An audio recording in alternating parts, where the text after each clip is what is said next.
गावठी कट्टा आणि धारदार हत्यार बाळगणारे आरोपी पंचवटी भुवनेश्वर पथकाच्या ताब्यात. याबाबत पोलिसांनी दिलेल्या माहितीनुसार 21 डिसेंबर 2025 ला पंचवटी पोलीस ठाणे हद्दीत गुन्हे शोध पथकाचे पोलीस गस्त करत असताना पोलीस हवालदार नांदुर्डीकर यांना मिळालेल्या माहितीने अमरधाम रोड कन्नमवार ब्रिज खाली अक्षद अविनाश जाधव आणि एक विधी संघर्षित बालक गावठी कट्टा आणि धारदार शस्त्रासह असल्याची माहिती मिळताच पथकाने सापळा रचून पाठलाग करत त्यांना ताब्यात घेतलं. त्यांच्या ताब्यातून देशी बनावटीच्या गावठी कट्टा आणि एक लोखंडी कोयता जप्त करण्यात आला. सदर आरोपी विरोधात पंचवटी पोलीस ठाण्यात गुन्हा दाखल करण्यात आला आहे.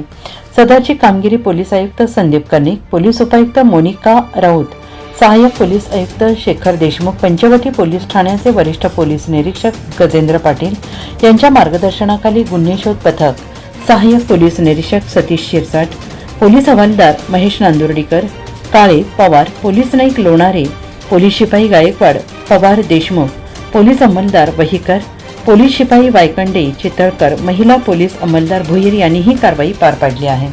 NCN न्यूजसाठी रोहन दॅनी, नाशिक.